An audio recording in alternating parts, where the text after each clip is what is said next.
Hello, EC, and whoever's watching. Recently, I got again a bunch of records, of new records. It's like that. Recently, I have a lot of time, and I travel around Germany and travel around my hometown, visit new cities. Whenever I got to a new place, I check out the record store. So, yeah, get some new ones. Um, the first two, actually pretty common. Simon and Garfunkel. We have Bridge Over Troubled Water on the orange CBS label. It's a German first press, and Simon Garfunkel bookends. Also on the orange CBS, there's a UK first press. The thing is, they're like Simon Garfunkel are one of my top favorite acts, and I have right now I think I have all the records in my collection, but I have like later pressings with the orange and yellow CBS labels. So those are update pressings for me. I want to get like original pressings. So I'm glad I could I could add those to my collection. The next one is Brain Ticket. Was released on DMI Columbia label, blue label. I think it's from '69, a German press, and it was like a blind buy, or not so much a buy. Like my cousin asked me to check out a record collection firm, and this was in there. I didn't know it. It looked pretty cool, and I realized that Jan Ackermann was playing on this one. So he's the guitar player of Focus. So I said, okay, definitely want to check it out. It looks pretty cool. You can't do too much wrong with the blue EMI Columbia label, so I just said I want to check it out, and it's pretty amazing. It's really nice blues rock, psychedelic rock from the late '60s, and sounds very nice. Especially the first track, Dark Rose, I can highly recommend. And they have a pretty cool cover of Scarborough Fair on this one. So yeah, so much about Brainbox. Next one is a Vertigo record. It's Pato, self-titled. I think it's also their first release. Um, yeah, as I said, it's on the Vertigo Swirl label, and I just got it online. It was like, especially the cover's like in very good shape, and the price was pretty decent. And also a very nice record. It's like a lot of prog rock, so you have a lot of jams in there, but also a lot of jazz rock actually. Um, and my most favorite track so far is "The Man" on the first side. Actually, the first song. It's pretty awesome riff, and overall a pretty great record, which was, by the way, produced by Muff Winwood, who played in Spencer Davis Group, the brother of Steve Winwood. Right, the next one. This is one from one of my city trips. It was in Passau at a record store. It's Vanilla Fudge Rock and Roll.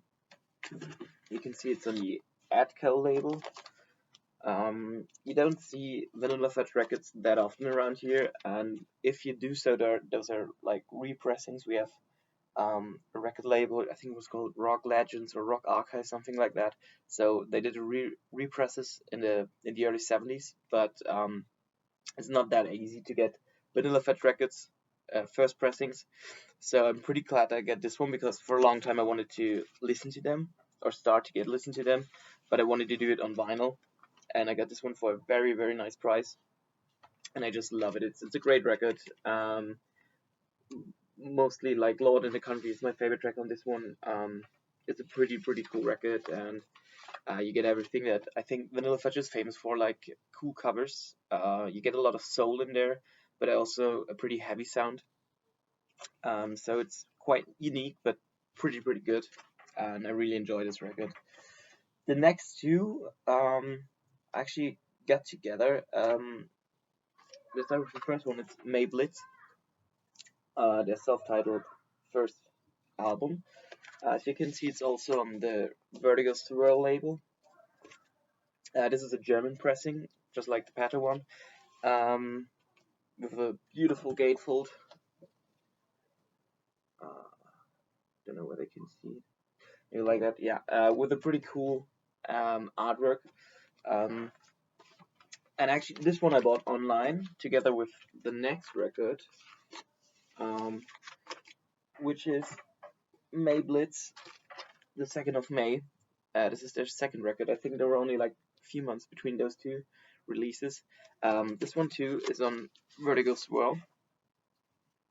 And yeah, someone was just selling them both together as one package, and I think that's the reason why I got it pretty cheap, because maybe not everyone needs both records.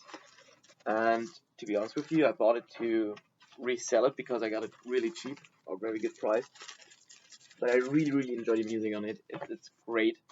Prog rock, great jams on it. Um, Also, again, nice riff. And I think everything that Vertigo is famous for, like, not too much common music. It's like more experimental, and then you get a lot of different influences on it, and there's no exception. So great two records. I'm really glad I got them, and I think I'm gonna keep them because they sound phenomenal, and both pressings are like VG Plus Nearman, so very great copies.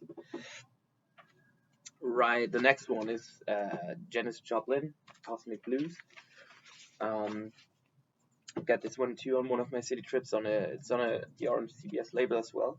I pretty much enjoyed it. It's my first Janis Joplin record. Again, it's not that easy to get Joplin records, and especially like on the Orange CBS label. And usually you have to pay a little bit more, but this one was a very nice deal, and I really love it. I highly recommend the cover to Love Somebody. Um, if you want, you can watch it on YouTube. I think it was at maybe it was at Sullivan Show or the Cavett Show, but it's a great cover, and the record just makes so much fun to listen to Janis Joplin with all the energy, and still on the studio record you can hear a lot of improvisation, and it sounds just phenomenal. Um, all right, the next one is Santana. It's a third album. Um, that's also what it's called. Again on the Orange CBS label. I think this is from the Netherlands. Yeah. Um, and it's in pretty great shape. The gatefold cover looks like right pretty new, like as if it got just right out of shrink. And this one actually I got signed by Emilio Castillo and Doc Hupka. They both play at Tower of Power, and they've been there. They played in my area on Monday, so I was really lucky that I got him to sign it, which is pretty nice. Yeah, and also the record itself, Santana. The first three records are just amazing. Um, the next four records are actually for my new job where I'm working. It's a place where records are sold online, and what I do is like I take other records, just go on Discogs, find out the pressing, put it online, and I have a really great boss in there. He's really nice, and they have really high standards on the condition of the vinyl, and if there's just anything not so good with one record, like there's one tick noise in one track or something like that, we won't put them online. So there's always like a box um, where we put those records in, and from time to time it just tells me, yeah, if you want, you can grab it, take what you want. And this is actually what happened with this one. It's Iron Butterfly, heavy. It's a German first press, also on Atco. And just the same with Vanilla Fudge. We also have like one um, company that, or one record label that did the repress in the 70s, which are not that uncommon, but to get the original artwork like this, it's not that, it doesn't happen that often. And to be fair, the record is in VG plus condition, so there are definitely some noises, but it's not like a constant tickling, or they're not constant um, clicks on it. There's no skipping at all, and with the sound of Iron Butterfly, like the heavy rock sound, um, it's not that bad to listen to it. I'm really glad I got it. I mean, in the end, it was for free, and I'm really glad about it. The same with the next three records. They just gave it to me as a present. It's amazing. The thing is, they can sell bootlegs, as they have an official shop, and as you know, it's forbidden to sell bootlegs officially. Even some unofficial releases can't be sold on Discogs anymore, so they can't do anything with it. They bought it in a collection, and we talked about it, or talked about events, and I said, hey, if you want to take it, and I'm so glad about it. First one is a Deep Purple bootleg. It's called Space. This is volume one, and this is Space Volume 2, with interesting songs in it. I mean, just Volume 1, I think it's just two sides, one song, one big jam. I think it's either Ring the Neck or Mandrake Root, but I think it's Ring the Neck. It's a long jam with a lot of John Lord playing, and on the other one we have Painted Black. That's for sure, and a big drum solo of Ian Pace. So it's really nice. I think it's from '73. The pressings, the concerts were, I think, recorded '71, something like that, or '70 even. Yeah, but it sounds pretty good. Pretty nice sound. And also the next one, we got another bootleg. It's Pink Floyd. I checked it online how to call it. Some call it spread leg bootleg. Some call it embryo. Some call it M508. I think it's like a later repress with a number, but this one is, I think it's the second pressing. It's not the first pressing.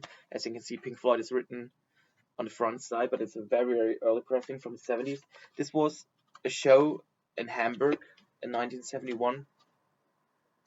Nothing inside, but the front side is, yeah, quite obvious.